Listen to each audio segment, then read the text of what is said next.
আমাদের অনন্য স্টোরি সকল প্রকার পার্ট গল্প দেখতে আমাদের চ্যানেলটি সাবস্ক্রাইব করে পাশে থাকা বেল আইকনটিতে ক্লিক করে অল নোটিফিকেশন অন করে দিন। চাওনি, কিন্তু বুঝতে দেরি হলো। সেদিন কি সব দায়িত্বের কথা বলছিলে, এখন বুঝলাম কোনটা আসলে আমার দায়িত্ব। আপনার কোনো দায়িত্ব পালন করতে হবে না। হালকা জিনিস হালকাই থাকতে দাও শ্রাবণ, বেশি গভীর করার প্রয়োজন নেই। ধরো এটা। আমার লাগবে না। শক্ত গলায় কথা বলে তাকে উপেক্ষা করে হনহনিয়ে বারান্দা ছেড়ে উঠোনে বেরিয়ে যায় শ্রাবণ। পিছু থেকে রাগান্বিত গলায় ধমক দেয় ইফতেখার। শ্রাবণ? কে শুনে কাকে? তার যাওয়া সে চলে গেছে। গোয়ালে নতুন সদস্য জন্মেছে, দেখতে গেছে শ্রাবণ তাকে। ইফতেখার বিরক্তি নিয়ে ঘরে চলে গেছে। বাক্সটা বিছানায় থিতলে রাখতে গেলে ফ্লোরে পড়ে যায়। উপরের কভারটায় ফাটল ধরে তাতে। হতাশার সাথে আবার ঠিকভাবে তুলে রাখে ইফতেখার। খিটখিটে মেজাজে কোনো কিছুই ভালোভাবে ঠিক জায়গায় রাখা যায় না যে। যত্নে তুলে রাখা জিনিসগুলোই সুষ্ঠু সুন্দরভাবে সজ্জিত থাকে যথাস্থানে, হোক সেটা কোনো বস্তু কিংবা সম্পর্ক। কিছুক্ষণ পর যখন শ্রাবণকে একা ঘরে শুয়ে থাকতে দেখলো, নিজের ঘরে এসে চেনটা আবার নিয়ে গেল ইফতেখার। অর্পার ঘরে এসে দরজা চাপিয়ে দিল ভেতর থেকে। দরজার শব্দও ফিরে তাকায়নি শ্রাবণ। বুঝতে পারলো ঘুমাচ্ছে সে। শব্দহীন পায়ে এগিয়ে এসে ইফতেখার পাশে বসে নিশ্চুপ তাকিয়ে থাকে ঘুমান্ত শ্রাবণের পানে। গর্জন থাকবে বৈশাখী ঝড়ের, গর্জন থাকবে আষাঢ়ের কালো আকাশে। গর্জন কেন তার শ্রাবণ মায়ার মুখ গহব্বরে বাসা বাঁধে। শ্রাবণের ধারা তো ঝুমঝুমির টানে ভাসবে দুয়ারে দুয়ারে। এই শ্রাবণ কেন তবে জেদের বসে মুখ কালো করে রাখবে? ইফতেখার চেনটা নিয়ে তার গলায় পরিয়ে দিতে যায়। খুব বেশি সময় হয়নি গোয়ালের কাছ থেকে ফিরে শ্রাবণ ঘুমিয়েছে। কাঁচা ঘুমটা তার ভেঙে গেছে গলায় স্পর্শ পেয়ে। চোখ খুলে তাকিয়ে দেখে ইফতেখার সামনে বসা। তাকে চোখ খুলে তাকাতে দেখে ঠোঁটের কোণে সামান্য হাসি স্পষ্ট করার চেষ্টা করে নিজের কাজ চালিয়ে যায় সে। ভালোই লাগছে তার শ্রাবণ গলায় শোনাচ্ছেন। পরানো হতেই বলল, ঘুমে ডিস্টার্ব করলাম, সরি। শ্রাবণ নিজের গলায় তাকিয়ে আবার তার মুখে তাকায়, কপালে সূক্ষ্মভাব ধরে রেখে। এটা তোমার জন্যই কেনা, কারোটা না। আমি দিলাম কিনা, খুলবে না বলছি, ঘুমাও। ইফতেখার উঠে যায় কথার পরপরই। বেরিয়ে যেতে পা বাড়িয়েছে কয়েক কদম। ততক্ষণে শ্রাবণ উঠে বসেছে ঝটপট। পিছু বলে ওঠে, চেন লাগবে না আমার, কিছু টাকার দরকার, টাকা দিন আমাকে। বুড়ো কোচকে পিছু ফিরে তাকায় ইফতেখার। মাথায় ধরা দেয় অন্যরকম চিন্তা। তার সাথে কি শ্রাবণের শুধুই টাকার সম্পর্ক? চাইতে হলে টাকাই কেন চাইতে হবে বারবার? 2-3 দিন যাবৎ চেন নিয়ে যে ঘটনা ঘটে গেল, অর্পার গলা থেকে না নিয়ে তার কাছেও তো চাইতে পারত। তাও তো চাইল না। চাওয়ার মধ্যে টাকা ছাড়া এ পর্যন্ত কিছুই চায়নি বোধহয়। কিন্তু কেন? যতটুকু এগিয়েছিল চিন্তিতে বেশে তার অর্ধেকটা পিছিয়ে এসেছে ইফতেখার। জানতে চায়, টাকা? টাকা কেন? দরকার আছে। তার থেকে চোখ ফিরিয়ে নিয়ে জবাব দেয় শ্রাবণ। সন্দেহাতীত গলায় ইফতেখার জিজ্ঞেস করে বসে, অর্পার চেইনটা কি তুমি বিক্রির জন্য নিয়েছিলে? তবে নিরুত্তর বাইরে তাকিয়ে বসে থাকে শ্রাবণ। ইফতেখার পাশে বসে বলে, একটা কথা এতবার জিজ্ঞেস করতে হয় আমাকে? এ পর্যন্ত কতবার জিজ্ঞেস করেছি, অর্পার চেইনটা তুমি কেন নিয়েছো? জবাব দিয়েছো? কোনো কিছুর পরিষ্কার উত্তর দাও না কেন আমাকে? কারণ আমি মানুষটাই ভেজাল। সব কিছু ভেজালে রাখলে চলে না। সমস্যা যখন তৈরি হয়ে যায়, এর খোলাসা হওয়াটা জরুরি। আমি জানি তুমি এমনটা নও যেমনটা রটেছে। চেন নিয়ে আমি আর কোনো কথাই শুনতে চাইছি না, আর না চাইছি কিছু বলতে। আপনি প্লিজ থামুন, আর টাকা দেবেন কি না বলুন। এই চেইনও আমার লাগবে না। ঠিক আছে, বললাম না আর সেসব, কিন্তু টাকা দিয়ে তুমি কি করবে? কিঞ্চিত সময় নিয়ে হাঁটু জড়িয়ে বসে শ্রাবণ। হাঁটুতে তাকিয়েই বলে, বলিনি আপনাকে আমি দেনায় আছি, দেনা পরিশোধ করব। হিসেব করে জানাবে বলেছিলে। কত? আপাতত 10,000 দিন। সব মিলে কত? এত প্রশ্ন কেন করেন? দিতে সমস্যা? এই চেন নিয়ে যান, এটা ফেরত দিয়ে টাকা দিন। দিতে সমস্যা কিনা সেটা বড় কথা না, তোমার বলতে কেন সমস্যা সব সময় হয়ে থাকে? কিছু জিজ্ঞেস করলে মেজাজ দেখাও আমার সাথে, পরিষ্কার উত্তর করো না। আমি তো নিষেধ করিনি তোমাকে প্রয়োজনে আমার কাছে চাইতে, তারপরও কেমন অপ্রত্যাশিত একটা ঘটনা ঘটিয়ে পরিবারের শান্তি নষ্টের কারণ বনে গেলে আমার দোষটা কি বলো একটু? এমন অশান্তি দুশ্চিন্তামূলক চাপে কেন থাকতে হয় আমাকে? আপনার কোনো দোষ নেই, চাপটাও আপনি ইচ্ছাকৃত নেন। এমন পরিস্থিতির জন্যই তো নিতে হয়। স্পষ্ট জানাও না কেন আমাকে কিছুই? বলবো, এখন আমার ভালো লাগছে না। আপনি টাকা দেবেন কিনা সেটা বলুন। পুনরায় পাশে বসে ইফতেখার শান্ত গলায় বলে, তুমি আমার কাছে বারবার মিথ্যা বলেছ শ্রাবণ। টাকা দিব আমি, কিন্তু কেন দিব সেটা আমাকে জানতে হবে। জানাচ্ছি না, প্রতিবার তো জানিয়েই দিচ্ছি। সত্যটা জানাচ্ছ না? হ্যাঁ, মিথ্যুকি। আমি তোমাকে মিথ্যুক বলছি না। শ্রাবণ তার চোখে তাকিয়ে বলে, সত্য বলছি না যখন জানেন, তবে মিথ্যুক নয় তো কি? কিছু লুকাচ্ছ, আর লুকানোর জন্যই মিথ্যের আশ্রয় নিচ্ছ। আগের বার টাকাটা তুমি প্রকৃত কারণ লুকিয়ে নিয়েছো। কি করেছো? কেন এত প্রয়োজন টাকার? আমি লোভী, টাকার প্রতি লোভ আমার, তাই আপনাকে মিথ্যে বলে টাকা নিয়ে যাচ্ছি। দেখলেন না আপনার বোনের চেনটাও কিভাবে নিয়ে গেলাম? গলা দিয়ে আসতে চায়, তবুও শক্ত থাকার আপ্রাণ চেষ্টা করে। ইফতেখার প্রত্যাশার জবাব না পেয়ে হতাশার সাথে চোখ বুজে নেয় একটা মুহূর্তের জন্য। পরক্ষণে আরেকটু চেপে বসে, দুহাতে শ্রাবণের মুখটা ধরে বলে, তুমি এমন নাও, প্লিজ সত্যিটা বলো আমাকে। আমি এমনই। না। এত বিশ্বাস কেন আমার ওপর? চোখে চোখে রেখে শক্ত গলায় প্রশ্ন ছুড়ে দেয় শ্রাবণ। ইফতেখার তাৎক্ষণিক জবাব দেয় না, তাকিয়ে থাকে ওই চোখে। সিক্ত হয়ে আসছে যেন মায়া চোখের রাশি। হাতটাও ধীরে ধীরে মুখ ছেড়ে দেয়। এক কথায় এই প্রশ্নের উত্তর দেওয়ার মতো শব্দ যেন ইফতেখারের কাছেও নেই। কিন্তু অসৎ উদ্দেশ্য নিয়ে এসব করছে শ্রাবণ মানতে নারাজ সে।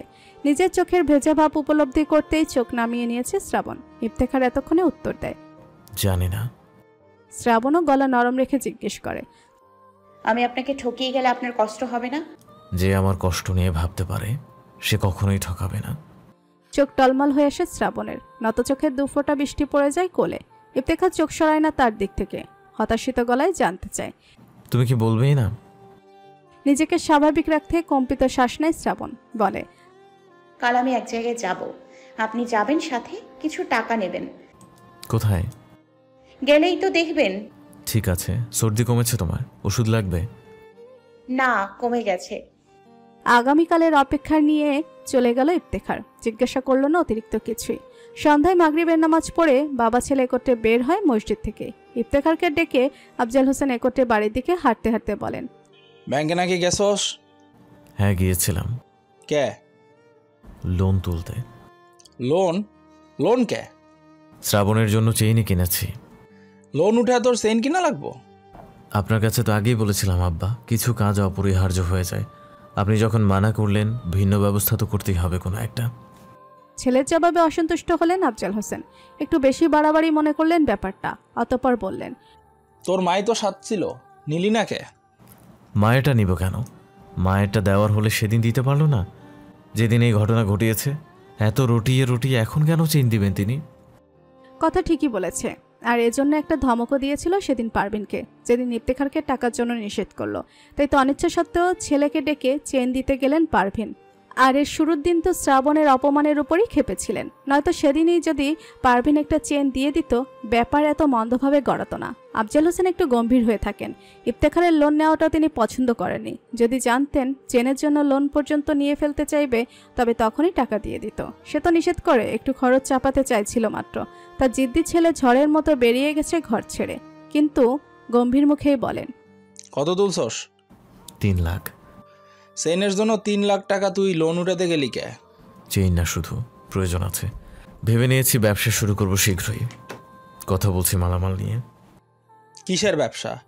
ওই বালুর মাঠকে আমিই কাজে লাগাবো, পার্টি ডাকতে হবে না কোনো। ব্যবসা শুরু করতে দিন, মাসে মাসে যে ভাড়াটা আপনি পার্টির কাছ থেকে পেতেন সেটা না হয় আমিই দিব। সবটা গুছিয়ে নেই আগে। তুই কি করবি এই জায়গায়? বালু, পাথর, কংক্রিটের ব্যবসা সামলাবো। আইডিয়া ভালো, কিন্তু ছেলেকে একক সিদ্ধান্ত নিতে দেখে অসন্তুষ্টভাবে তাকিয়ে থাকেন আফজাল হোসেন। সেই চোখকে এড়িয়ে গেটের ভেতর আগে চলে যায় ইফতেখার। একই গম্ভীরতা যাপন করে তিনি পায়ের গতি ধীর করে নিয়েছেন। ছেলেরা বড় হয়ে গেছে, একা একা সিদ্ধান্ত নিতে শিখে গেছে। যেখানে তিনি বাবা হয়ে ছেলেকে ডেকে ডেকে জানিয়ে একত্রে বসে পরামর্শ করেন প্রায় সমস্ত ব্যাপারই, সেখানে ছেলে জানানোর প্রয়োজন পর্যন্ত মনে করেনি নিজ থেকে। ছোটটাও তো এভাবেই দায়িত্ব নিতে শিখলো। যাক, করবে যখন কিছু করুক। জমি নিয়ে বাধা দিলেন না, কিন্তু সন্তুষ্ট হতে পারলেন না।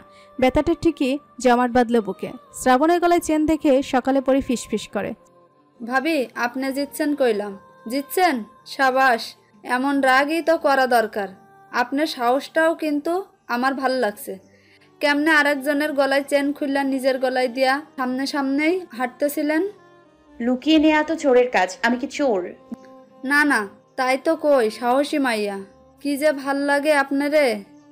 জীবনে যুদ্ধ করতে হলে সাহস রাখার দরকার আছে। আপনার জন্ম তবে 50-60 হওয়া দরকার ছিল। 71-এর নাইমা পড়তেন লাঠি বেন্দা নিয়ে।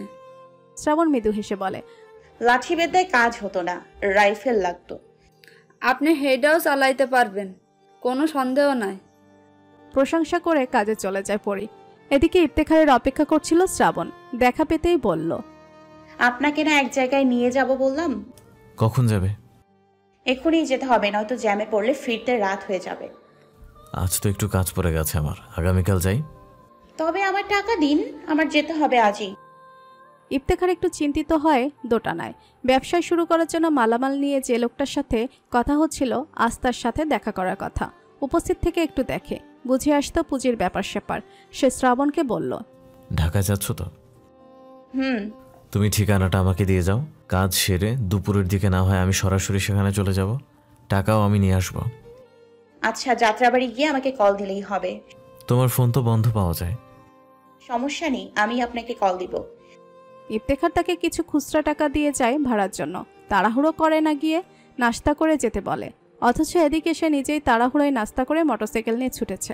শ্রাবণ ধীরে সুস্থেই বেরিয়েছে। পারভিন থমথমে চোখে তাকিয়েছিল শুধু পিছু, বলল না কিছুই। কথা বলে না আজ কদিন যাবৎ, প্রয়োজন না পড়ায় শ্রাবণও যায় না বলতে।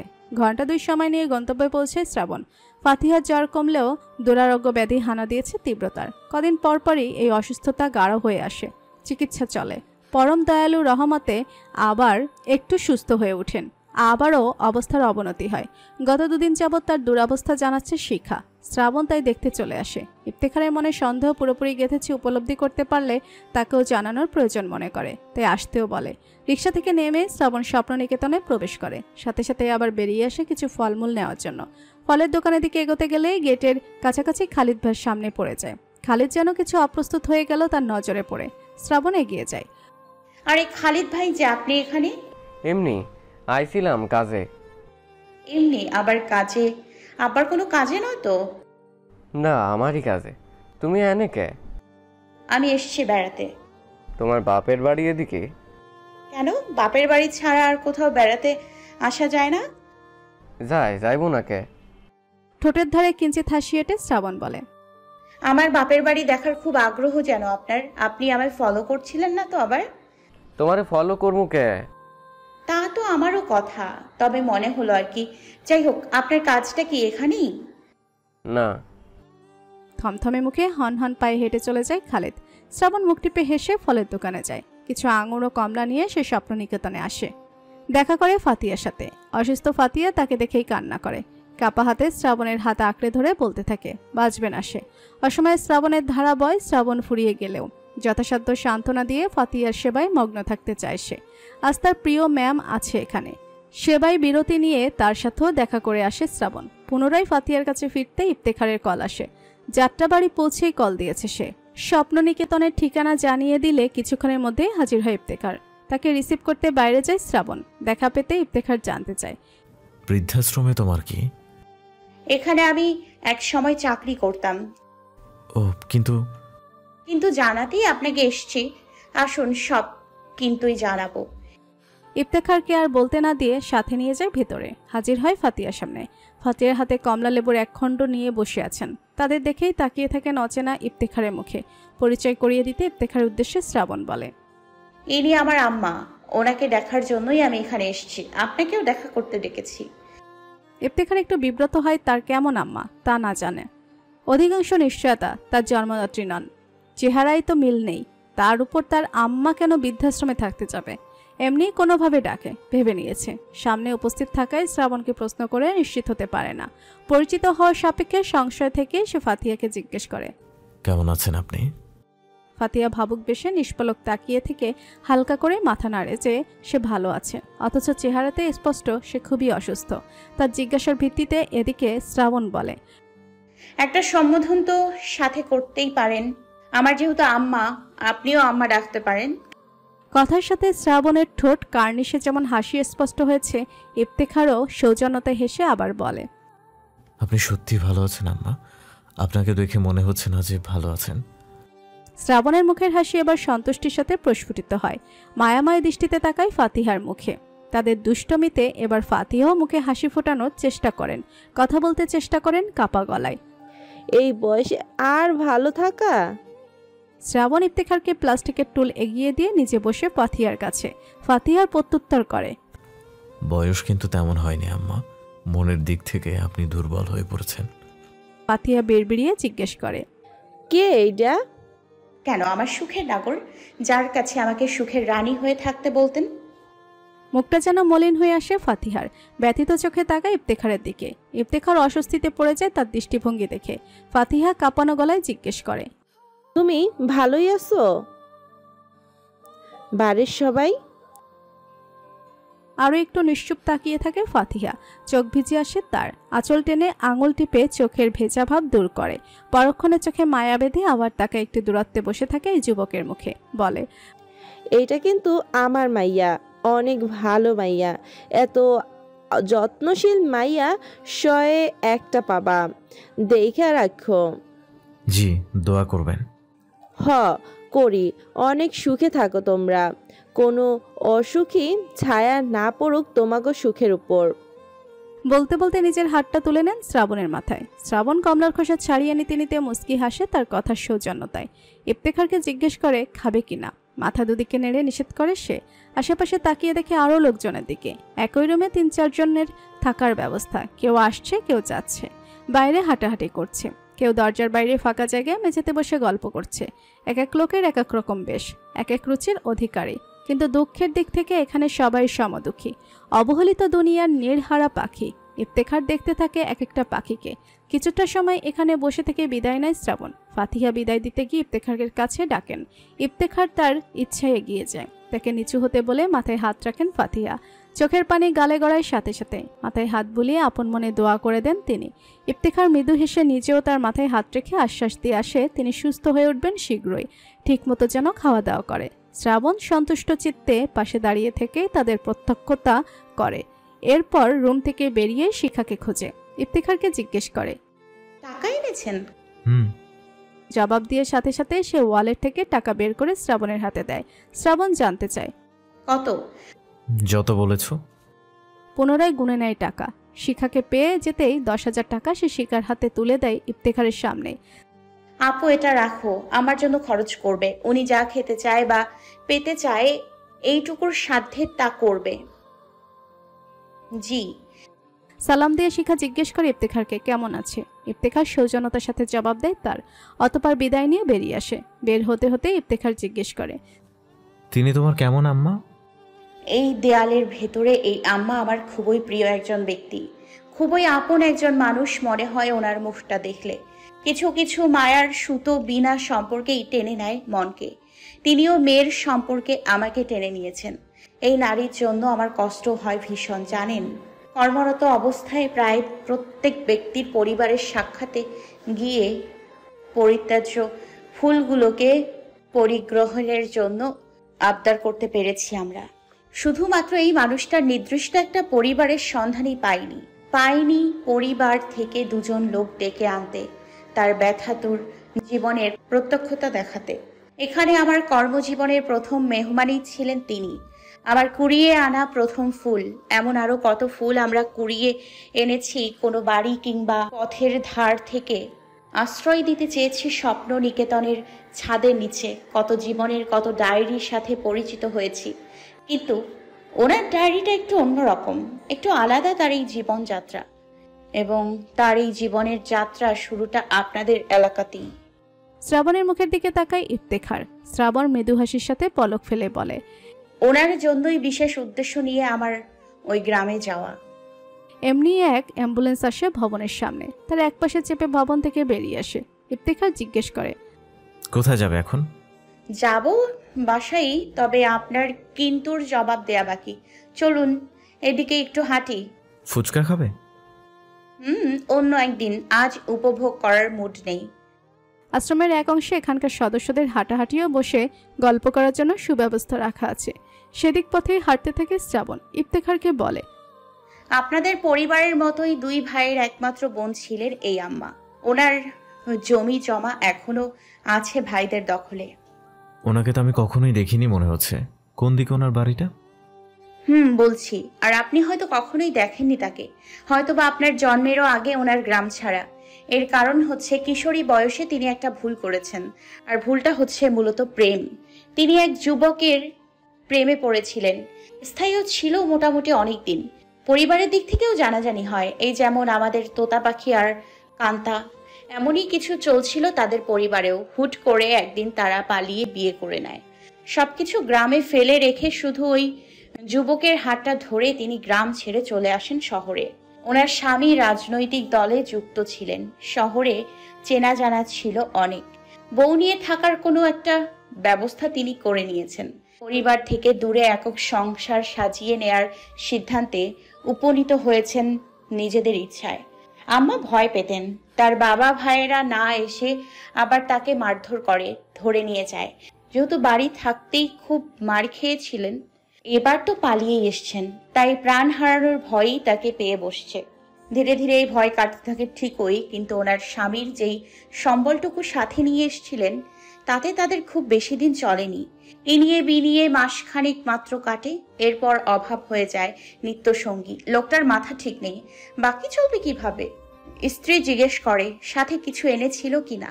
বিয়ের আগে প্রেমিকের কাছ থেকে পাওয়া পায়ে একজোড়া নুপুর ও বিয়ের দিন বরের কাছে পাওয়া এক বেনারসি ছিল তার মূল্যবান সম্পদ। এছাড়া তিনি কিছুই দেখাতে পারেননি। এই মূল্যবান সম্পদগুলোই তুলে দিতে চায়, কিন্তু মহৎ সেই প্রেমিক তার উপহারটুকু নিঃশেষ করতে চায় না, আজও জোগাতে পারেন না। অহংকার ছিল তার আরেক সম্বল। উচ্চ বংশের পুত্র তিনি, রাজনৈতিক দিকেও ভালো সম্মান আছে।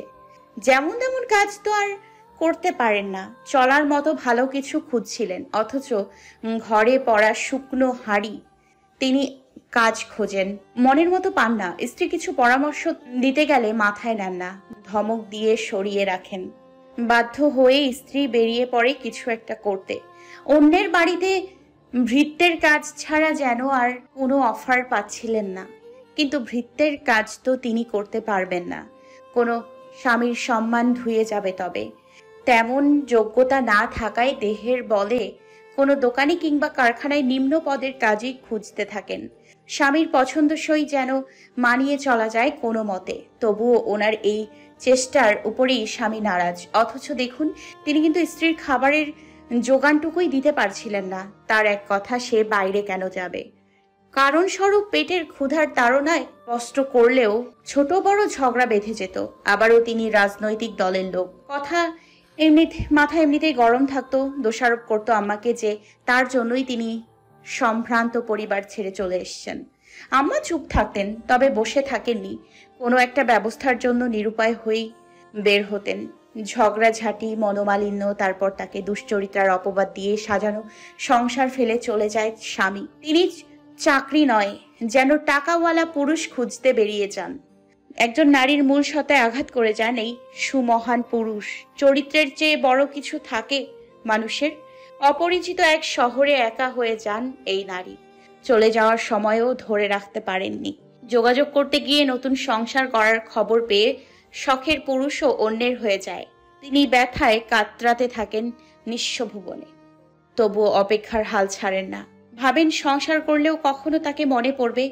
স্বামী খোঁজ নিতে ছুটে আসবে, একটু দেখতে আসবে তার কেমন চলছে। তবু আসেন না। নিজেও গিয়ে নিজেকে স্মরণ করাতে পারেন না। অপরাধ বোধের তাড়নায় শ্বশুরালয়ের দুয়ারে দাঁড়ানোর সাহস হয়নি। বাপের ভিটাতে ছায়া ফেলারও দুঃসাহস হয়নি।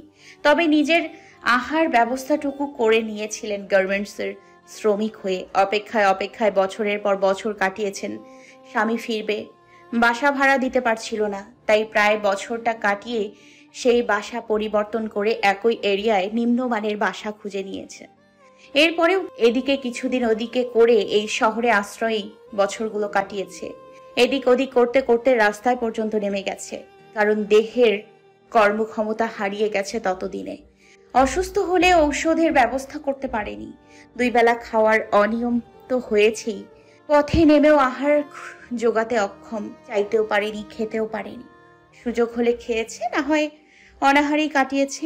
এই অবস্থায় নামার পরই এই শ্রাবণ মেয়েটার সাথে ওনার পরিচয় হয়েছে। আচ্ছা, পুরুষ কি এতই খারাপ যে তার শখের নারীকে অচেনা জায়গায় ফেলে এভাবে চলে যাবে? তবে তার কেমন শখ ছিল? প্রশ্ন করে সিক্ত চোখে তাকায় শ্রাবণ। ইফতেখার একবার তার চোখে দেখে চিন্তিত বেশে দৃষ্টি ঘাসের দিকে নামিয়ে হেঁটে চলেছে। শ্রাবণ কম্পিত নিঃশ্বাসের সাথে নিজের স্বাভাবিকতা বজায় রাখার চেষ্টা করে, আঙুলের কোণে চোখের সিক্ততা দূর করে। এইটুকু সময় ইফতেখার পায়ের ডগায় চোখ রেখেই হাঁটতে থাকে। শ্রাবণের জিজ্ঞাসার উত্তর না করে সে জানতে চায়, তারপর কি তুমি বাড়িতে গিয়ে তার পরিবারকে পেলে? আমি গ্রামে গেলাম তো অনেক পরে। উনি চাইছিলেন না আমি তার পরিবার পর্যন্ত পৌঁছাই, আর শুরুতেই আমাকে সব জানায়নি। পরিবারের সন্ধান দিয়েছে, খুব বেশি সময় হয়নি। আমি যাব শুনেই তিনি কেমন ভয় পেতে লাগলেন। যদি ভাইদের কাছে যাই, নিশ্চিত ঘৃণা প্রকাশ করে তাকে অভিশপ্ত করবে।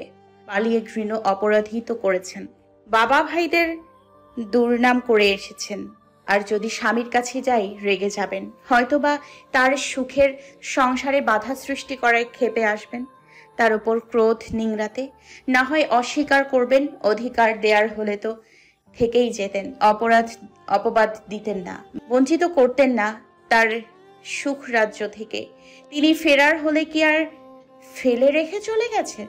যে যার মতো ভালো আছে ভালোই থাকুক, দুঃখগুলো না হয় তারই হয়ে থাকুক, এগুলোই ভেবে রেখেছেন তিনি। আর আমি সেখানে গিয়ে কি দেখলাম জানেন?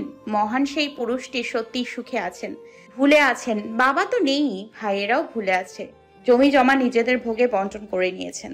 ফাতিহার কোনো অস্তিত্ব নেই কোনো কুলেই। বলনি তার ব্যাপারে? হুম, ওনার চিকিৎসার জন্য তো কিছু পাঠাতে পারতেন। তবে ওনার জমি জমাতে ওনার হক, স্বামীর ঘরেও পড়ে আছে অধিকার। আব্বাকে বললেও তো কিছু ব্যবস্থা করে দিতেন ওনার পরিবারের সাথে আলাপ করে। তার ছেলের সাথে নিঃশ্বাসে এক টুকরো হাসি স্পষ্ট করে শ্রাবণ, বলে, যাদের মুখে মরে তার অস্তিত্বই নেই তাদের কাছে যাব চিকিৎসার জন্য সাহায্য চাইতে। আরে চিকিৎসার অর্থ তো রাস্তায় সাহায্যের আবেদন পত্র নিয়ে দাঁড়ালেই উঠে আসবে। আমি তো প্রত্যাশা নিয়ে গিয়েছিলাম তাদের মনে একটু ফাতিহার গুনগুন শুনবো, তারপর সন্ধান দিব।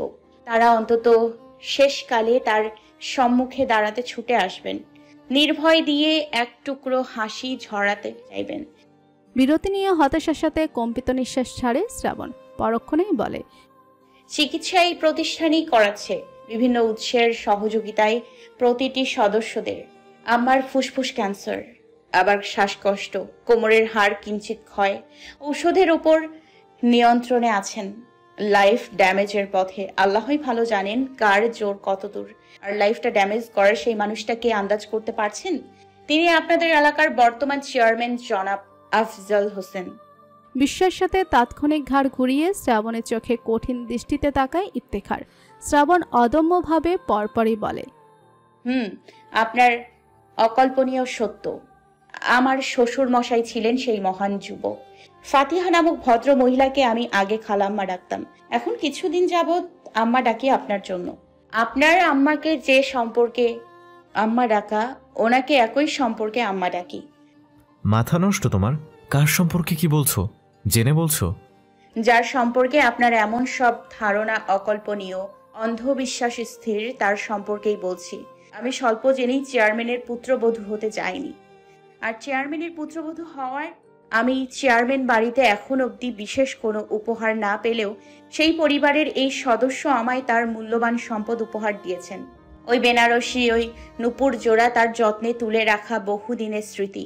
এই মূল্যবান সম্পদের শুরুটা যেদিক থেকে হয়েছে, শেষটাও সেদিকেই স্থির রাখতে তিনি পুত্রবধূর হাতে তুলে দিলেন।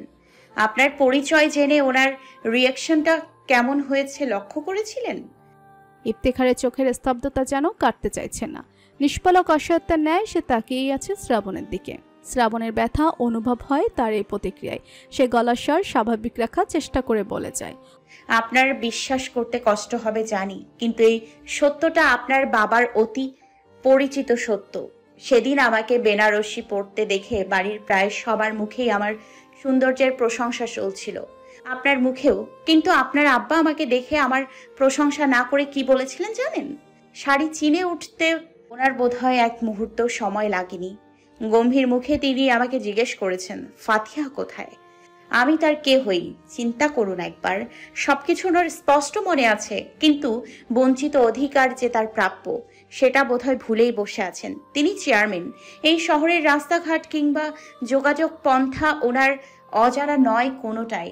খুঁজতে চাইলে খুঁজে পাওয়াটাও আহামরি ছিল না। এক বিজ্ঞাপন ছাপালেই সারা দেশ জেনে যায়। এটা তো নির্দিষ্ট একটা শহরই ছিল, পরিচিত শহর। শ্রাবণ, চুপ করো। অসহনীয়ভাবে নিজের চোখ বন্ধ করে নেয় সে শ্রাবণকে থামিয়ে। হনহন পায়ে একটু এগিয়ে গিয়ে বেঞ্চে বসে যায় একা একা। ফ্যাকাশে অস্থির মুখখানা তার। এমন সত্যের প্রত্যাশা তো সে করেনি। শ্রাবণ ধীর পায়ে এগিয়ে যায় তার দিকে, থামিয়ে দেওয়ার প্রেক্ষিতে বলে, শ্রাবণ তো চুপেই ছিল, অথচ আপনার সত্য জানার ছিল। আমি এমনটা শুনতে চাইনি। না চাইলেও এমন অনেক কিছুরই প্রত্যক্ষতা করতে হয় জীবনে। শ্রাবণ থেমে গেলেই আপনি আরো অজানায় পড়ে থাকবেন। কান্তাদের সাথে আপনাদের কেমন শত্রুতা আপনি জানেন না। প্রতিবেশী যখন জমি জমা নিয়ে তো কিছু থাকতেই পারে, স্বাভাবিক। আপনাদের পাশের বাড়ির সাথেও আপনাদের এমন কিছু না কিছু আছে। তারপরেও আগে পরে একটা মিল মহব্বত এসে যায়, কিন্তু কান্তাদের সাথে উভয় পক্ষের এমন অটুট শত্রুতার কারণ মূলত আপনার আব্বা আর এই আম্মাই। ওনার প্রাথমিক পরিচয়, তিনি কান্তার একমাত্র ফুপু। ইফতেখার আরো কিছু বিস্ময় জাগিয়ে তাকায় তার দিকে। শ্রাবণ থামে না, পাশে বসে বলতেই থাকে, অথচ ওই বাড়ির বাচ্চারাও আপনাদের মতোই এমন ধোঁয়াশার মধ্যে বড় হয়েছে। জানিনি না আদৌ তাদের কোনো ফুপু আছে কিনা। যেই জমিদার খালার কাছে আমি উঠেছিলাম, আম্মার পরিচয়ে উঠেছিলাম, ওনারা বাল্যকালের বন্ধু ছিল। এরপর ননদ ভাবি হলো। দুয়ের মুখে এই দুজনের সেকালের কত গল্প শুনলাম, কিন্তু দেখুন কি পরিমাণ ভয় পান ওই জমিদার খালা আম্মাও। একবারও বলেননি চেয়ারম্যানের সাথে তার ননদ পালিয়েছিল বা কোনো রকম সম্পর্ক জড়িয়েছিল।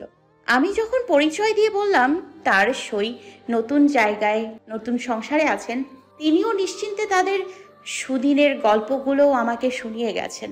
আর ভাইদের সাথে নাকি ঝগড়া করে আর বাড়িতে বেড়াতে যান না। পরিস্থিতি বুঝি সব মানুষকেই বানিয়ে গল্প বলা শিখিয়ে দেয়। ইফতেখার ব্যথিত দৃষ্টি ফিরিয়ে আবার মাটিতে তাকিয়ে থাকে। শ্রাবণ তার কাঁধে হাত রাখে। আমিও আপনাকে বেশ কিছু মিথ্যে বলেছি আপনার কিছু সত্য লুকিয়ে যেতে। আপনার কাছে নেওয়ার প্রথম টাকাটা আমি ওনাকে দিয়ে গেছি, ভার্সিটির জন্য নেইনি। আপনি সেদিন 500 দেওয়ার পরেও আমি জমিনা খালার কাছে সারাদিন কাটাইনি। এসেছিলাম এই খালাম্মার কাছে। ইফতেখার এতে কোনোই অতিরঞ্জিত প্রতিক্রিয়া ব্যক্ত করে না। সে তো আগেই সন্দেহ এনেছিল তার উপর, তাই এসব তার কাছে নতুন কিছু নয়। সব নতুনত্বের মূলে বসে আছে জন্মদাতা পিতা। এই যন্ত্রণার চাপই নিতে পারছে না যেন। শ্রাবণ কি মিথ্যে বলছে? সব কোথায় মনে হচ্ছে না কেন? আবার বিশ্বাসও হতে চায় না। শ্রাবণ আরও বলে, অর্পার চেনও আমি বিক্রি করতাম না। ইচ্ছাকৃত একটা অপরাধ করেছি। কে কি রকম আচরণ করে আমার সাথে সেটা দেখার জন্য। এর চেয়ে বেশি প্রত্যাশা ছিল আব্বার কাছে। উনি তো সেদিন শাড়ি আর নুপুর দেখে স্পষ্ট জেনে গিয়েছিলেন আমার উদ্দেশ্য। তাই ভেবেছি তিনি হয় ক্রুদ্ধ হয়ে কড়া শাসাবেন আমাকে, না হয় মরিয়া হবেন নিখোঁজ স্ত্রীর জন্য। কোনোটাই হননি। কেমন একটা চাপা দিয়ে নিজেকে আড়াল রাখতে চান পরিবারের কাছে। একটু অতিরঞ্জিত হলেই বুঝি সুখের সংসারে দুর্গন্ধ ছড়িয়ে পড়ার ভয় ওনার।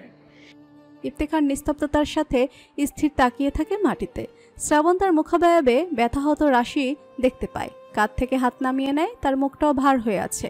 একটা মুহূর্ত বিরতি নিয়ে বলে, কিন্তু আমি দুর্গন্ধ ছড়াতে যাইনি আপনাদের সংসারে। একটা প্রত্যাশা নিয়ে গেছি, এক পরিচয়হীনার পরিচয় সুস্পষ্ট করতে গেছি। এক ভয়ার্ত মনে ভয়টুকু কাটানোর চেষ্টায় গেছি। এই মানুষটার বুকে সংসার নিয়ে বিশাল স্বপ্ন বাঁধা। দেখতে গেছি স্বপ্ন মুক্ত হওয়ার জন্য আকাশ খালি আছে কিনা। আমার একটা জবাব দেবেন? ধীর ধারায় ঘাড় ঘুরিয়ে শ্রাবণ পানে তাকায় ইফতেখার। শ্রাবণ বলে, আপনারা যদি আরো আগেই জানতেন তবে কি ওনাকে আপনাদের আঙিনায় আশ্রয় দেওয়ার জন্য ভাবতেন? ইফতেখার ধীর ধারাতেই আবার দৃষ্টি নামিয়ে আনে, নিরুত্তর দেবে সে। শ্রাবণ ততটাও হতাশ হয় না উত্তর না পাওয়ায়, বলে, আপনার আব্বার ভয় তো ঠিক এখানেই। ওরা সুশৃঙ্খল পরিবার বিশৃঙ্খল হয়ে পড়বে। সন্তানরা বুঝি মুখ ফিরিয়ে নেবে। আর বর্তমান সহধর্মিনী জানেই নাকি, কে জানে, হয়তোবা জেনে শান্তির প্রত্যাশায় চুপ আছেন, নয়তোবা জানলে ঘৃণা করতে থাকবেন। আব্বা সেই ভয়ও পেয়ে যাচ্ছেন। আশপাশ জুড়ে সম্মান নিয়ে দ্বিতীয়বার কাড়াকাড়ি চলবে চেয়ারম্যানের। ইফতেখার বসা থেকে উঠে যায়। আর শুনতে ইচ্ছে করছে না তার, বিরক্ত লাগছে সব। হনহন পায়ে তাই হাঁটতে ধরে বলে, বাড়ি যাবো, চলো। শ্রাবণ তার হনহন হেঁটে চলার দিকেই তাকিয়ে থাকে। পরক্ষণে একটা ধীর নিঃশ্বাস ফেলে সে উঠে যায়। যেতে থাকে ইফতেখারের চলের পথেই। ইফতেখার মোটরসাইকেলে উঠে বসেছে, চাবিও লাগিয়েছে। শ্রাবণ এসে উঠে বসলেই চলতে শুরু করবে, কিন্তু শ্রাবণ এগিয়ে তার নিকটে এলেও উঠে বসলো না, বরং চাবিটা তুলে নিল হাতে, বলল, বাড়ি যাব, তবে এখনই যাব না। ইফতেখার কিঞ্চিত বিরক্তির সাথে বলে, শ্রাবণ ভালো লাগছে না আমার, চাবি দাও। কথা বলবো না, আপনার সাথে সময় কাটাবো, শুধু একদম চুপ থাকবো।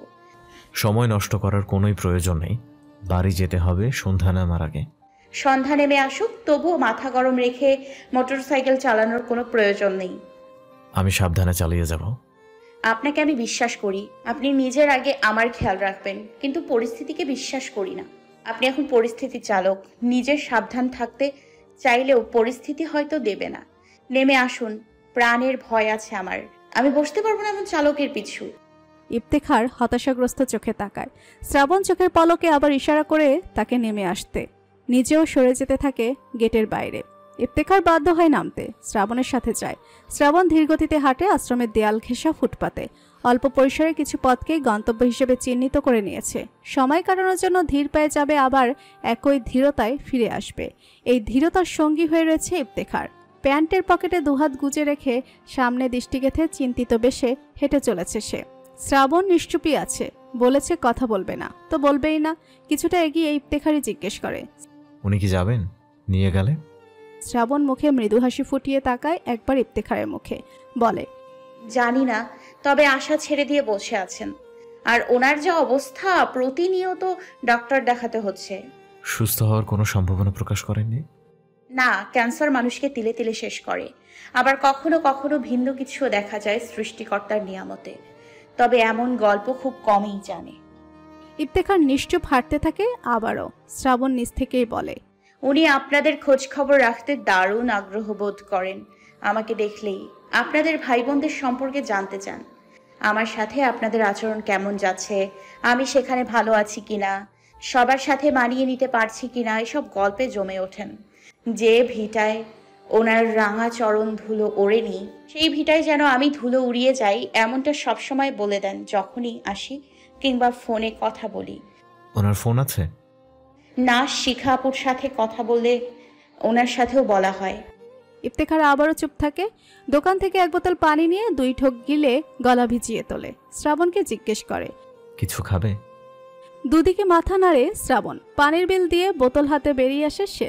শ্রাবণ তার হাত থেকে বোতল নিয়ে নিজেও গলা ভেজায়। ইফতেখার বলল, বাড়িতে ফিরতে তো দেরি হবে, দুপুরে খাবারটা খেয়ে নাও। এখানে কিছু? চলুন তবে হোটেলে। ইফতেখার সামনের এক হোটেলে যেতে চাইলে শ্রাবণ তাকে পেছনে ফেলে আসা হোটেলে নিয়ে যায়। এখানকার খাবার শ্রাবণের কাছে তুলনামূলক রুচিসম্মত মনে হয়। ইফতেখার তার ইচ্ছা অনুযায়ী যায়। দুপুরে খাবারটা সেরে নিতে বসে দুজনেই।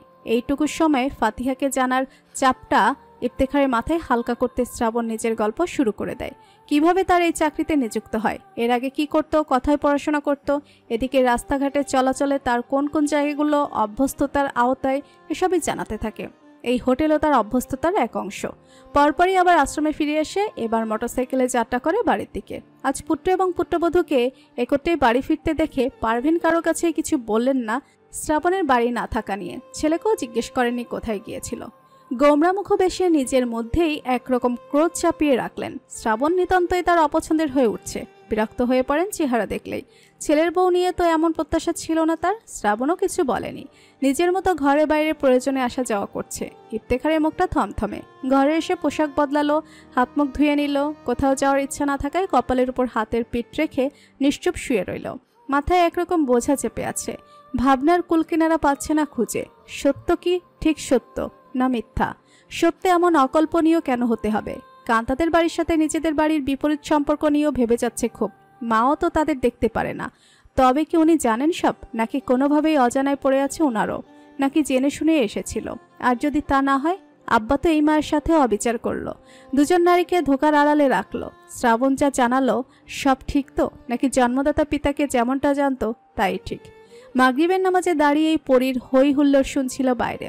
নামাজ শেষ করে বেরিয়ে আসে শ্রাবণ। মুরগিকে বকাঝকা করছে পরী, তাকে কেন এত বিরক্ত করছে? অন্ধকার হয়ে এসেছে চারিদিক, এখনো কেন খোয়ারে যাচ্ছে না? রং ঢং কেন শুরু করেছে? শ্রাবণ বারান্দায় দাঁড়িয়ে জিজ্ঞেস করে, কি হয়েছে পরী? যা জ্বালান জ্বালাইতাছে বাচ্চাগুলো। আধ ঘন্টা ধরে ছুটতে ছুটতে আমার পা দুইটা বিষিয়ে যাইতেছে। ভাবি আসেন তো একটু ধরি। একটা আচার যদি না দিছি আমার নাম পড়ি না। শ্রাবণ মৃদু হাসির সাথে নেমে আসে বারান্দা ছেড়ে। বড় মুরগির ভয়ে বাচ্চাগুলো উঠতে চায় না খোয়ারে। তাকে সাহায্য করতে শ্রাবণ এক পাশে দাঁড়ালেন, অন্য পাশে পরি ঘেরাও করে ধরে নেয়। কিছু ছোটাছুটি শ্রাবণকেও করতে হয়েছে। সবগুলো খোয়ারে তুলে দিয়েই শ্রাবণ বলে, এক্কেরে আমগো দীপু ভাই। মৃদু হেসে শ্রাবণ বলে, সব দুষ্টুমি কি শুধু বিপু ভাই করে? পরি তো তার চেয়েও এগিয়ে। কইলেন একটা কথা, আমি এত দুষ্টামি করি না। আপনার সামনে ভালা সাজ্জা থাকে দেখাই ভালা কন তারে। অবশ্য মাস্টার হইয়া একটু ভদ্রবেশ তারে পাইয়া লইছে আজকাল। সে যাই হোক, পরির নাম আজ থেকে পরি না, কারণ পরি মুরগির বাচ্চা ধরে আসার দেয়নি, নিজের নামটা বদলাতে চাইছিল। লজ্জা পেয়ে হাসে পরি। শ্রাবণ বাইরের বাথরুম পর্যন্ত গিয়ে হাত ধুয়ে আসে। পুনরায় ফেরার পথে গেটের দিকে কারো গলা শুনতে পায়। সেদিকে চোখ রেখে সে ঘর পর্যন্ত আসে ধীর পায়। গেটের প্রায় ভেতরে আছেন আফজাল হোসেন। লাইটের আলোয় দেখা যাচ্ছে তাকে। মসজিদ থেকে এলেন। ওপাশের মানুষটা পর্যন্ত আলো পৌঁছেনি বিধায় দেখা হলো না, তবে কণ্ঠ আধার অবয়বে বুঝে নেওয়া হয়েছে সে খালিদ ভাই, যদিও কথা বলছে স্বাভাবিকের তুলনায় নিম্নস্বরে। শ্রাবণ মৃদু হেসে রান্নাঘরে চলে আসে। আফজাল হোসেনও গেটের ধার ছেড়ে এসেছে পরপরই। পরীকে ডেকে চা চাইল। শ্রাবণও চা নিতেই এসেছিল নিজের জন্য। কিছুক্ষণ আগে বানিয়ে রাখার কারণে ঠান্ডা হয়েছিল। গরম বসিয়েছে সে। পরি চাল নিচ্ছিল ড্রাম থেকে। সাড়া দেয় আফজাল হোসেনের ডাকের। শ্রাবণ পরপরই বলে, তুমি ভাত বসাও, আমি নিয়ে যাই চা। গরম হয়ে এলেই 2 কাপ চা হাতে বেরিয়ে আসে শ্রাবণ। যাওয়ার পথে একটা অরপার টেবিলে রেখে অন্যটা নিয়ে যায় শ্বশুরের জন্য। ঘরে প্রবেশ করতে করতে সালাম দেয়। বিড়বিড়িয়ে উত্তর দেয় আফজাল হোসেন। টুলে চা রাখতেই তিনি হাত বাড়ান কাপ নিতে। শ্রাবণ যাওয়ার আগে জিজ্ঞেস করে, টোস্ট দিব আব্বা? না, কই গেছিলা তুমি আজ? কেন আব্বা, কোনো দরকার ছিল? না তেমন কিছু না, বাড়ি দেখলাম না যে, তাই জিগাই। গেছিলা কোথাও? গিয়েছিলাম তো ঠিক, কিন্তু ছেলে আর ছেলের বউয়ের কথার দিকে এত কান পেতে রাখলে চলে আব্বা? খালিদ ভাই ঠিকঠাক খবর দিতে পেরেছিল তো? থমথমে চোখে শ্রাবণের চোখে তাকায় আফজাল হোসেন। ঠোঁটের বাঁকে হাসি স্পষ্ট রেখেই কথা জিজ্ঞেস করে তাকিয়ে আছে শ্রাবণ ওই মুখে। তার ধারণা সকালে যখন ইফতেখারের সাথে সে বারান্দায় কথা বলছিল তিনি সব শুনেছেন আর খালিদ ভাইকে লেলিয়ে দিয়েছেন। আফজাল হোসেন সেকেন্ড 5 তাকিয়ে থেকে থমথমে গলায় জিজ্ঞেস করে, তুমি তার কাছেই গেছো? ঠোঁট টেনে মুচকি হাসে শ্রাবণ। পরোক্ষভাবে উত্তর দেয়, আমি একা কোথাও যাইনি আব্বা, আপনার ছেলেও গিয়েছিল আমার সাথে, কিন্তু খালিদ ভাই তাকে দেখেনি। কথার পরপরই চলে যায় শ্রাবণ। আফজাল হোসেন কটাক্ষ চোখে তাকিয়ে থাকে তার যাওয়ার পানে। এই স্পর্ধা উপেক্ষা বরাবরই ক্রুব্ধ করে তোলে তাকে ভেতর থেকে, এখনো তুলছে, সাথে ভাবাচ্ছেও। ইফতেখার সকালে রান্নাঘরে এসে মাকে দেখতে পায় ইফতেখার, সাথে আছে পরি। পরির উদ্দেশ্যে সে বলে, গোয়ালা এসেছে, দুধ নিয়ে আয় পরি। যাইতাছি। হাড়ি নিয়ে সাথে সাথে বেরিয়ে যায় পরি গোয়ালের দিকে। ইফতেখার দাঁড়িয়েই থাকে। মাকে বলে, মা, জরুরি কিছু জিজ্ঞেস করার ছিল। রান্নায় ব্যস্ত থেকেই পারভিন জানতে চায়, কি? কান্তাদের সাথে আমাদের কিসের সম্পর্ক? ঘাড় ঘুরিয়ে ভুরু কুচকে পিছু তাকায় পারভিন। খেমটা গলায় বলে, 2টা ভাই মিলা পাগল করে ফেলছিস। চাস কি তোরা? এতই যদি আল্লাহ থাকে তোর বাপের কাছে যা। তোর বাপকে গিয়ে বল কি দরকার তোদের। সন্তান নিয়ে কোনো রকম আশা করা সাইরা দিছি আমি। তুই যেমন নিজের জীবন নিজে বুঝা নিছোস, ওইটা অনেক। আমার মাথার পেছনে ঘ্যান ঘ্যান করতে আসবি না একটাও। আমি বিপুর ব্যাপারে কিছু বলতে আসিনি, আব্বার ব্যাপারে জানতে আসছি। আব্বার সাথে ওই বাড়ির কি সম্পর্ক? তোর আব্বার সাথে ওই বাড়ির কোনো সম্পর্ক নাই। না থাকলে তাদের সাথে আমাদের সম্পর্ক এত খারাপ কেন? তারা আমাদের দেখতে পারে না। কেন দেখতে পারে না? ভালো মানুষের শত্রুর অভাব থাকে না। যে কোনো চেয়ারম্যানকেই তার ইউনিয়নের অনেকেই দেখতে পারে না, আব্বাকেও পারে না। তাই বলে সম্পর্ক এতটাও খারাপ না অন্যান্যদের সাথে? অথচ জন্ম থেকেই দেখছি সাত্তার কাকাদের সাথে আমাদের কোনো রকম যায় না। কিন্তু কেন? আমি জানি না। আব্বা যে আরেকটা বিয়ে করেছিল সেটাও তুমি জানো না? থমকে তাকায় পারভিন। মুখে কোনো কথা উচ্চারিত হয় না তার। ছেলে এসব কি বলে, কেন বলে? সুস্পষ্ট কণ্ঠে জিজ্ঞাসা ছুড়ে মায়ের চোখ মুখ দেখে যায় ইফতেখার। জবাবের প্রত্যাশায় থাকে, কিন্তু মা জবাব দেয় না। ইফতেখার আবারও বলে, মা, তুমি জানো না? কে বলছে তোকে এইসব? যেই বলুক, কথা সত্য কিনা আমার জানা দরকার। মিথ্যে কথা। তবে তুমি জানো না? কি জানবো? বললাম না মিথ্যে কথা। কে শুনিয়েছে তোকে এইসব আজগুবি কথা? যদি বলি ওই নারীর কাছেই শুনে এসেছি, তবে বিশ্বাস করবে? চুলো বন্ধ করে দেয় পারভিনের হাতে, কিন্তু চোখ সরে না ইফতেখার হতে। কেমন ব্যথার ক্রোধ জন্মাচ্ছে ওই চোখের কটরে। বিস্ময় তো আগে থেকেই জেগে আছে। থমথমে গলায় পারভিন জিজ্ঞেস করে, কোন নারী? যার সাথে আব্বার বিয়ে হয়েছে, জানা গেছে। আমার সংসার তছনছ করার জন্য কি মানুষ চারদিক থেকে উঠে পড়ে লাগছে? কার কি ক্ষতি করছি আমি? তুমি কারো ক্ষতি করনি, কিন্তু যার সাথে আব্বা প্রতারণা করেছে তার খুব ক্ষতি হয়েছে। ইফতি? বাবাকে প্রতারক ইঙ্গিত করায় ধমক দেন পারভিন। এমনটা বলতে ইফতেখারেরও খারাপ লাগে, কিন্তু ধমকে দমে না সে। কণ্ঠ একই রকম স্বাভাবিক ও সুস্পষ্ট রেখে বলে, কথাটা তিনি নিজে আমাকে জানাননি, কিন্তু আমি সম্ভবত ভুল জানিনি মা। ওই বাড়ির সাথে আমাদের সম্পর্ক এই জন্যই খারাপ কারণ কান্তার ফুপু আব্বার প্রথম স্ত্রী ছিল। ছিল না। ছিল না? না, সম্পর্ক ছিল ঠিক, স্ত্রী ছিল না। আমি তো শুনলাম। কি শুনলি? তোর আব্বার থেকে তুই বেশি জানিস সত্যতা। তাই তো তোমার কাছে জানতে এলাম। সম্পর্ক ছিল এক সময়, তার ভাইদের পছন্দ ছিল না, মেনে নেয়নি, সেখানেই ডিসমিস হয়ে গেছে সব। এতদিন পরে এই সব কথা উঠছে কেন? কারণ আব্বা ওনাকে দূরে নিয়ে গেছে তার পরিবার থেকে এবং ফেলে চলে এসেছে। আর এতদিন পরই হঠাৎ আমি জেনে উঠলাম। মিথ্যা গুজব ছড়ায় এইসব শত্রুরা। এলাকার মানুষ জানেই না, হয়তো জানলেও ভুলে গেছে। গুজব আর কে ছড়াবে মা? হতেও তো পারে তুমি জানো না সেসব।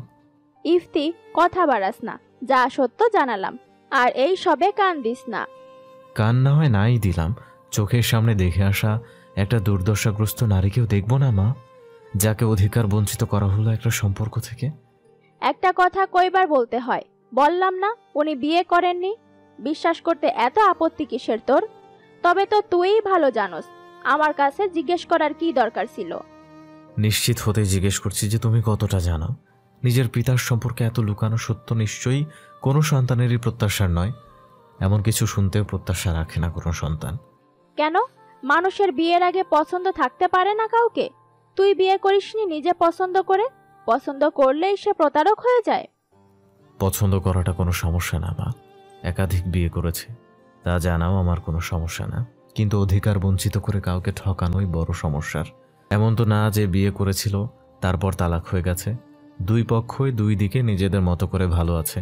সমস্যাটা এই জায়গায় যে একজনের ভালো থাকার জন্য অন্যজন দুর্দশাগ্রস্ত হয়ে আছে। পাগল হয়ে গেছিস? চোখের সামনে থেকে যা বলছি, দিন দিন বাবা মায়ের সাথেও শত্রুতা শুরু করছিস সন্তান হয়ে। খুব বড় হয়ে গেছিস, ঝামেলা পাকাতে শিখেছিস। কিভাবে দূরত্ব বাড়িয়ে সংসার আলাদা করবি? কি তোর বউ ভিন্ন হতে চায় সংসার থেকে? কেন করছিস এমন? আমি শান্তি চাই, আর কিছু চাই না। ভিন্ন চাইলে হয়ে যা, ইনকামের রাস্তাও নাকি খুঁজে নিছিস? যেভাবে ইচ্ছা চল, তবুও বউয়ের কথায় বাবা মাকে দোষী করিস না, শেষকালে কষ্ট দিয়ে মারিস না।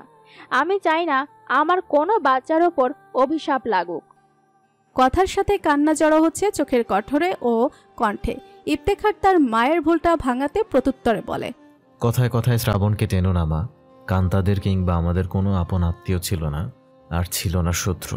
এখানে সে নিরপেক্ষ ব্যক্তি ছাড়া কিছুই না। তা না হলে চাল পাকিয়ে ঘরেই ঢুকলো কেন? কাল তুই তার সাথে যাসনি, আর আজ আমায় এসব জিজ্ঞেস করতে শুরু করছিস? সে তো ওই বাড়ি থেকেই আসছে। আর কি বিশ্বাস করাতে চাস আমায়? ওই মেয়ে তোর আব্বার সাথে আমার সাথে কেমন আচরণ করে তা দেখি না আমি? তুই কি দেখিস? রূপে অন্ধ হয়ে গেছিস? দেখবি না কিছুই। বড় হয়েছিস, সংসারের হাল ধরতে শিখছিস। এখন বাপ মা না হলেও তোর চলবো। কথা একদিন থেকে অন্যদিকে গড়িয়ে যাওয়া বড্ড হতাশায় ইফতেখার। ধীর নিঃশ্বাসের সাথে হতাশাগ্রস্ত চোখের পলক ফেলে সে বলে, মা তুমি ভুল বুঝছো শ্রাবণকে। সে চাইছে না এমন কিছু, আমিও চাইছি না। কিন্তু যে সত্য দেখলাম তা তো আর না দেখার ভান করে এড়িয়ে যেতে পারি না। পারভিন হাত জোর করে বলে, যা তো বাবা যা। বউ ঠিক, এই মাই ভুল। তোরা সবাই সুস্থ, এই মা পাগল। আর পাগল বানিয়ে যন্ত্রণা দিস না আমাকে। হতাশার সাথে বিরক্ত হয়ে ওঠে ইফতেখার। প্রত্যাশার কিছুই হলো না। হনহন পায়ে তাই রান্নাঘর ছেড়ে গেছে, কারণ মা কিছুই শুনতে চাইছে না। পারভিন একদম শক্ত হয়ে দাঁড়িয়ে আছে চুলোর কাছে। গম্ভীর বেশি একটু থেমে থেকে চুলোর চাবিটা আবার চালু করে দেয়। শক্ত মেজাজেই রান্নায় মনোযোগ বসানোর চেষ্টা করে। শ্রাবণ কিছু কথা শুনেছে বিপুর ঘরে থেকে, এসেছিল বিছানাপত্র গোছাতে। তাদের মাছেলের কথা কানে ধাক্কা খেতেই কাজ থামিয়ে মনোযোগ পড়ে গেছে সেদিকে। এখন শেষ হতেই ধীর নিঃশ্বাস ফেলে পুনরায় কাঁথা বালিশ ঠিক করতে ব্যস্ত হয়েছে। ইফতেখার চলে গেল এদিক পথেই, বেরিয়েইছে গেছে সম্ভবত। নাস্তা করবে না। শ্রাবণ দরজা এসে তার দেখা পায়নি দৃষ্টিগোচরে। ভাবুক বেশি অর্পার ঘরে পৌঁছেছে, পা ঝুলিয়ে বসে আছে খাটে। অশান্তি ঠিকই হচ্ছে ঘরে, শান্তির একটা পথ ডেকে আনা জরুরি, কিন্তু কিভাবে? মানুষের চিন্তন ও মনন শক্তি যে এক নয় সবার, তবে তো সমস্যা সৃষ্টিও হতো না কোনো, আর না আসতো অশান্তি। ইফতেখার বাজারে এসে বাবাকে দেখতে পেয়েছে। মসজিদের সামনে দাঁড়িয়ে কথা বলেছে এক মুরব্বির সাথে। বাবার দিকে তাকিয়েই হাঁটতে হাঁটতে এগিয়ে গেল তার ক্লাবে। মা তো তার প্রত্যাশার জবাব দিলই না। বাবাকে কি করে জিজ্ঞেস করবে বাবারই লুকানো অতীত? ভাবতেই লজ্জা পায় ইফতেখারের। এমন লজ্জাকর সত্যের সাথে তার পরিচয় না হলে কি হতো? একটা মুহূর্তের জন্য ভেবে নিতে ইচ্ছে হয় যা জেনেছে সব মিথ্যে হয়ে যাক, এমন কিছু সত্য বলে উদ্ঘাটিত না হোক, সব তথ্য ভুল হোক, তবুও হয় না যেন। চিন্তিত বসে কিছুক্ষণ চেয়ারে হেলে একাকী বসে থাকে, হাতলে কোনোই ভর করে। মিনিট পাঁচেক যেতেই বেরিয়ে আবার তালাবদ্ধ করে দেয় ক্লাবের কপাট। বাড়ি ফিরে আসে হন হন পায়ে। মোটরসাইকেলটা নিয়েই আবার সাথে সাথে বেরিয়ে আসে বাড়ির সীমানা ছেড়ে। অনুমতি নিয়ে ফাতিহার কেবিনে প্রবেশ করে ইফতেখার। পাশাপাশি বিছানা দুই বৃদ্ধা গল্প করেছে বসে বসে। ফাতিহার বয়স ততটাও বৃদ্ধা পর্যায়ের না। কখনো কখনো অভাব অনটন কিংবা অসুখ বিসুখ মানুষকে স্বল্প সময়ে বয়স বাড়িয়ে ফেলে।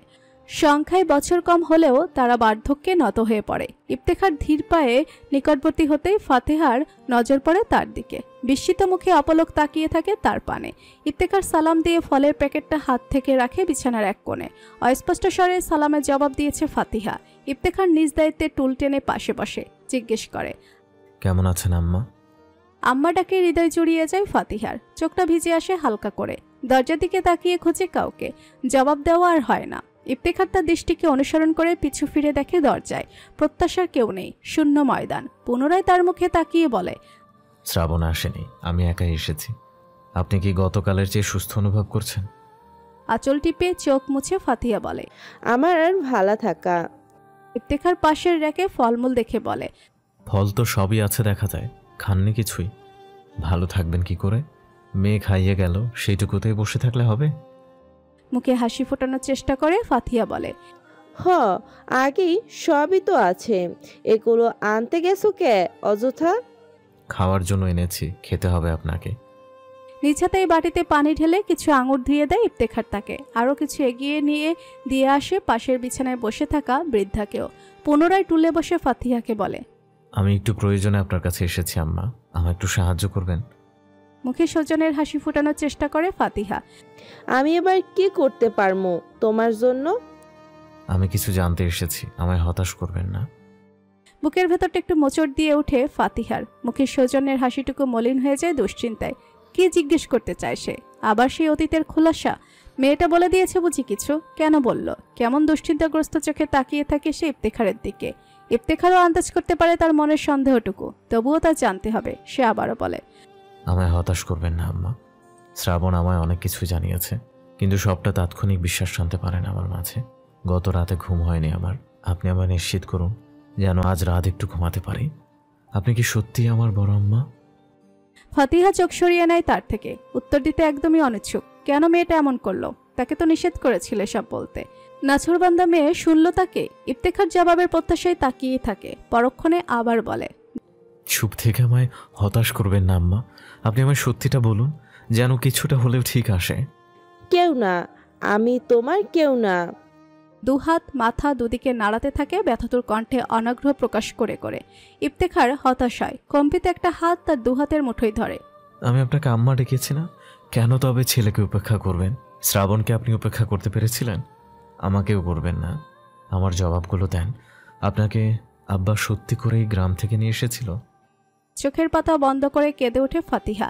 এদিকে জবাবের প্রত্যাশায় অস্থির হয়ে আছে ইফতেখার। চাপা হাত ঝাঁকিয়েই জবাব চায়। আম্মা বলুন। উপর নিচে মাথা ঝাঁকিয়ে হ্যাঁসূচক জবাব দেয় ফাতিহা। পরবর্তী প্রশ্নে এগিয়ে যায় ইফতেখার। তারপর বিয়ে করেছিলেন আপনারা, সংসার করেছিলেন এই শহরে? আবারও মাথা ঝাঁকিয়ে জবাব দেয় ফাতিহা। ইফতেখার ব্যতীত ঢোক গিলে পরপরই যা জেনেছে কোনোটাই মিথ্যে জানেনি। তবে সে আরও জিজ্ঞেস করে, তারপর আব্বা আপনাকে অপবাদ দিয়ে ফেলে চলে গেছে, আর খোঁজ নেয়নি? অন্য হাতে আঁচল তুলে মুখ ঢেকে নেয় ফাতিহা। কোনো রকম জবাব না দিয়ে হুহু শব্দ যোগে এবার কাঁদে সে। ইফতেখার তার হাতটা ছেড়ে দেয় নিজেকে সামলে নেওয়ার সুযোগ দিয়ে। নীরবে বসে থাকে কিছুক্ষণ মেঝেতে স্থির তাকিয়ে। মনে অবর্ণনীয় এক ব্যথা অনুভব করে। নিষ্পে তার অপ্রত্যাশিত নির্মম সত্য তার এই ব্যথার কারণ। কি অদ্ভুত যন্ত্রণা দিচ্ছে তাকে আবারও। মেঝেতে স্থির তাকিয়েই থাকে এই যন্ত্রণা নিবারণের জন্য। ফাতিহার কান্না কমে এলেই সে আঙুরের বাটিটা এগিয়ে দেয় খাওয়ার জন্য। ফাতিহা খায় না, চুপ করে বসে থাকে। তাকায় না ইফতেখারের দিকেও। ইফতেখার টুলটা আরেকটু টেনে বিছানার সাথে ঘেঁষে বসে। হাত বাড়িয়ে চোখের পানি মুছে দিয়ে নিজ মুখে হাসি ফোটানোর চেষ্টা করে বলে, কাঁদবেন না, ছেলে আপনাকে একটা আবদার করলে শুনবেন? ইফতেখারের মুখে না তাকিয়েই সে দুদিকে মাথা নাড়ে। কোনো আবদার সে শুনবে না, এইটুকু জবাব দিতে একদম ইচ্ছুক ছিল না। ইফতেখার হতাশার সাথে চোখে নামিয়ে আবার তার পানে তাকে উৎসুকভাবে জিজ্ঞেস করে, শ্রাবণ কোনো আবদার করলে শুনবেন? ফাতিহা এবার তার মুখের দিকে তাকায়, তারপরও মাথা নাড়ে দুদিকে। শুনবে না সে শ্রাবণের আবদারও। ইফতেখার মুখের হাসি স্পষ্ট করে জিজ্ঞেস করে, কেন শুনবেন না? বাচ্চাদের আবদার শুনতে ইচ্ছা করে না? ভয় লাগে। ইফতেখার বুঝতে পারে কোনো ভয় তিনি পেয়ে যাচ্ছেন। সে তো সেই ভয়ের কথাই বলতে চাইছিল, যা তিনি আন্দাজ করে ফেলেছেন ইতিমধ্যে। তাই বুঝি শুনতে চাইছে না। তবুও বলবে ইফতেখার, তবে গুছিয়ে বলার চেষ্টা করে, শ্রাবণ আপনার প্রিয় মেয়ে না? তাকে সংসারী হওয়ার কত পরামর্শ দেন, তবে তার সংসারটা আপনার সামনে থেকে দেখতে ইচ্ছা করে না? একটু ভাবুন তো, কেমন হয় যদি আপনি আর শ্রাবণ একটা বাড়িতে থাকেন, একটা সংসার গণ্ডিতে থাকেন, সময়ে অসময়ে ডেকে গল্প করেন। শ্রাবণ কাছ থেকে আপনার খেয়াল রাখলো, আপনি তার মতো আরও কয়েকটা বাচ্চা চোখের সামনে ঘোরাঘুরি করতে দেখেন, একটা জোটবদ্ধ পরিবার দেখেন, হাসি খুশি কোলাহল সব কিছু নিয়ে প্রতিদিন বেঁচে থাকেন। সুন্দর হয় না? ইচ্ছে হয় না একটু তেমন জীবন ধারণ করতে? এমন সংসারিত জীবনে চেয়েছিল সে। স্বামী সন্তান পরিবার নিয়েই বাঁচার ইচ্ছে বনেছিল আপন ভুবনে। সেই প্রত্যাশা নিয়েই তো আপন পরিবার ফেলে চলে এসেছিল সেদিন। কিন্তু সব ইচ্ছে কি আর পূরণ হয়? কিছু ইচ্ছে তো এমন অলৌকিক স্বপ্ন হয়েই একটা জীবন কাটিয়ে দেয়। এই তো বুকে বাঁধা স্বপ্নের শেষটাই কিছুটা পূর্ণতা আনতে স্বপ্ন নিকেতন তাকে বরণ করে নিল। পথে পড়ে মরার ভয়টুকু সে এখন পায় না। ইফতেখারও এদিকে জবাব পায় না, তাই আবারও জানতে চায়, ইচ্ছে হয় না? না বাবা, না, এইসব ইচ্ছা সবার করতে নাই। তোমরা এমন কিছু আমার কাছে চাইও না। কেন ফেরাচ্ছেন শুধু শুধু? আপনি ওই বাড়ি যাবেন, আমি আপনাকে নিয়ে যাব। আপনার সংসারের একটা অংশ অন্তত আপনাকে অধিকার প্রাপ্ত করে তুলুক। আমি আবার আসব। আপনি আমায় ফেরাবেন না। আমি বাসায় কথা বলবো আপনাকে নিয়ে, তারপর এখানে কথা বলেও আপনাকে নিয়ে যাব। মাইয়াডারে না করছিলাম কাউরে কিছু জানাইতে, শুনলই না। আবারও কান্না করে ফাতিহা। ইফতেখার বেরিয়ে যাওয়ার জন্য দাঁড়িয়ে যায়, মাথায় হাত বুলিয়ে বলে, আল্লাহ সবার ভালোর জন্যই সবকিছু করেন। আপনাকেও একটা ভালো কিছু দেওয়ার জন্যই হয়তো একটা শ্রাবণ এসেছিল আপনার কাছে, আমাদের কাছে। আপনি কাঁদবেন না। পরিবারে ফিরে গেলেও ভালো থাকবেন, আমি আপনাকে কথা দিচ্ছি। আপনার ভালো থাকার খেয়াল আমি রাখব। আপনি আপনার শ্রাবণের সাথে ভালো থাকবেন, শ্রাবণও ভালো থাকবে আপনাকে পেয়ে। আমরাও ভালো থাকবো আপনাকে ভালো থাকতে দেখে। আসি। এই ফলমূল সব খেয়ে শেষ করবেন, ওষুধের অনিয়ম করবেন না। ডাক্তার দেখে যায় প্রতিদিনই? মাথা নাড়িয়ে হ্যাঁসূচক জবাব দেয় ফাতিহা।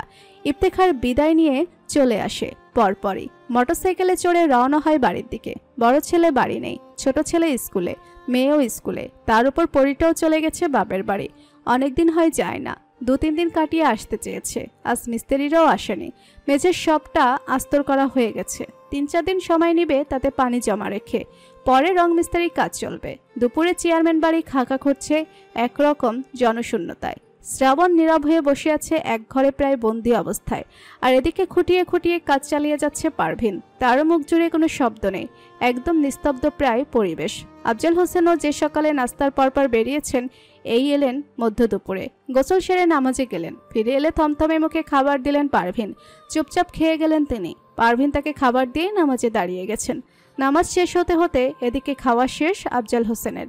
দাঁত খিলাতে খিলাতে চিন্তায় মগ্ন হয়ে আছেন। বাইরে শূন্য দৃষ্টি রেখে ভেবে যাচ্ছেন কিছু। এরই মধ্যে পারভিন ভাবনা ছেদ ঘটায় কিছু বলতে চায়। বুকে ব্যথা নিয়ে থমথমে মুখে তিনি বলেন, আপনার সম্পর্কে নিজ থেকে যতটুকু জানাইছেন ততটুকুর বেশি জানার ইচ্ছা পর্যন্ত জাগেনি কোনোদিন। আজ কিছু জিগাইতে চাই। প্রশ্ন সন্তান করছে মায়ের কাছে, কোথাও কোনো গুঞ্জন উঠছে আমি কি আপনার দ্বিতীয় স্ত্রী? আকস্মিক রুক্ষ চোখে তাকায় আফজাল হোসেন। ময়লায় বুঝি ঘাটাঘাটি পড়েছে, তাই তো দুর্গন্ধ বাতাস ছুঁয়ে নিয়েছে। পারভিন প্রায় ভেজা চোখে তাকিয়েছে। নিরুত্তর ওই রুক্ষ চোখে চোখ রেখেই ফোফানো গলায় বলে, আমি শুধু জানতাম সম্পর্ক হওয়ার ছিল, পরিবারের অমতের কারণে হয় নাই, কিন্তু হওয়ার পরেও কি কারণে আমার সংসার হইল এই ভিটায়? আর হইলই যখন, এত বছর পরে কেন অতীতের বাতাস দুয়ারে ধাক্কা খায়? কেন আমার সন্তানের লজ্জার কারণ হয় সেই সব? আফজাল হোসেন বুঝতে দেরি করেন না। ইফতেখারই পারভিনকে করেছে তবে এই প্রশ্ন। এদিকে পারভিনের প্রায় কাঁদো কাঁদো ভাব, এদিকে ক্রোধের ভারে নেমে আসে আফজাল হোসেনের রুক্ষ চোখ। ঘাড় ঘুরিয়ে আবার সোজাসুজি এনে রাখে। পারভিন থেকে চুপ থাকতে দেখে আরও ব্যথিত হন। বলেন, আমি তো খুব যত্নে লালন করছিলাম এই সংসারটা, সুখের একটা নাটাই ধরে রাখছিলাম এত বছর যাবত। কেন অসুখের আগুন পড়লো আমার নাটায়ে? কি পাপ করছিলাম আমি? কিসের প্রতিদান পাইতাছি তবে? আফজাল হোসেন গম্ভীর মুখে বলেন, পোলা ভালো না, তাই তোমার নাটাইয়ে অসুখ লাগছে। দোষ যদি পোলা খুঁজে পায় তবে ভালো থাকবেই কেমনে? এত বড় হইয়া এইসব শুনে তাদের গায়ে লাগে না? এত বছর ধইরা বিশ্বাস গেড়ে রাখছি, তারপরও যদি আজ অবিশ্বাসের ফুলকি এসে আঘাত কইরা যায়, আমার গায়ে লাগে না? ঘ্যান ঘ্যান করো না, যাও। এমন না যে সব লুকায় রাখছি, গোপনে গোপনে সংসার সামলা যাইতেছি। শুরুতেই জানাইছিলাম তোমারে। আপনি আমারে কোনোদিন বলেন নাই বিয়ে করছিলেন। সম্পর্ক ছিল তা তো জানো, বিয়ে করি আর না করি তাতে কি, জানলে থাকতো না এত বছর? এ প্রশ্নের জবাব নেই পারভিনের কাছে। থাকতো কি না সেটা তখন জানলে সিদ্ধান্তটাও তখনকার পরিস্থিতির ভিত্তিতেই নিতে পারত। এখন কি যাওয়ার কোনো কারণ খুঁজে পাওয়া যাবে? খুঁজবেই বা আবার কি জন্য? সবই তো তার এখানে। বুকে জমা একরাশ ব্যথা নিয়ে পারভিন চলে যায় তার কাছ থেকে। হাউমাউ করে কাঁদতে পারে না, কোনো সুস্পষ্ট যৌক্তিক কারণ নিজের সামনেই দাঁড় করাতে না পেরে। তবে কাঁদে, মনে মনে কাঁদে। বিশ্বাসের অমর্যাদা হওয়াই কাঁদে, সন্তানের গায়ে লজ্জার আঁচড় পড়বে তাই কাঁদে। বাচ্চারা বড় হয়েছে, এখন হুটহাট পিতামাতার সম্পর্কে লজ্জাকর কিছু জানলে তাদের গা জ্বালা করবে, মাথা নত হয়ে আসবে। লোকমুখে দুই কথা শুনলে লোকচক্ষু হতে দৃষ্টি সরে আসবে লজ্জায়। কেন করলেন তিনি এমন? খোলসা হয়ে যা লজ্জা দিবে তাদের, তা কেন তিনি গোপনে গেঁথে রাখলেন? এত বছর পরে এসব উঠে আসছে কেন? কার কি উদ্দেশ্য হাসিল হবে তাতে? ওই নারীর তো কোনো খোঁজই নেই আশেপাশে, তবে কেন ঘাটাঘাটি পড়েছে সেদিকে? ব্যথা বুকে চাপিয়ে রাখতে নিঃশ্বাসে কম্পন উঠে পারভিনের। হনহন পায়ে পরপরই আসে অর্পার ঘরে। শ্রাবণকে বসে থাকতে দেখে তীক্ষ্ণ চোখে তাকিয়ে শক্ত গলায় বলে, কি ক্ষতি করছিলাম তোমার? কি কারণে আমারে জ্বালাইতে আইছো? অন্যায়টা কি আমার? সুখের সংসারে কেন আগুন লাগাইতে আইছো? শ্রাবণ তার দিকে তাকিয়ে মুখোমুখি প্রত্যুত্তর করে, এসব কি বলছেন আম্মা? আমি তো আপনার কোনো ক্ষতি করতে আসিনি, আপনার সংসারে আগুন লাগাতেও আসিনি, আর না আপনাকে কোনো অপরাধের দোষী হিসেবে চিহ্নিত করেছি। আগুন লাগাইতেছো না তো কি করতেছো বৈশা বৈশা? তুমি আসার পর থেকে শান্তি নাই আমার দুয়ারে। সংসারটা কি আমার এমন লন্ডভন্ড ছিল? তার ছেলের সাথে নিঃশ্বাসে মৃদু হাসি ছাড়ে শ্রাবণ, বলে, এইটুকু শাস্তি আপনার সংসারে সয় না আম্মা? ওদিকে যে একটা নারীর পুরো জীবনটাই অশান্ত হয়ে রইল, তার ব্যথাটুকু তো একটু অনুভব করেন একটা নারী হওয়া সত্ত্বেই, যার সংসার জুড়েই আপনারা বসে আছেন এতটা সময়। কি বলতে চাও তুমি? হ্যাঁ, তার সংসার আমি ভাঙ্গা দিছি? আমি শুরুতেও আপনাকে দোষারোপ করিনি, এখনো করতে চাইছি না, কিন্তু নিজের ঘাড়ে দোষ টেনে নিতে আপনি বড্ড ব্যাকুল হয়ে আছেন। তার সংসারে আপনার কোনো প্রভাব আছে কি না তা আপনি ভালো জানেন। আমি শুধু এটুকুই জানি, এই সংসার ওনার প্রাপ্য,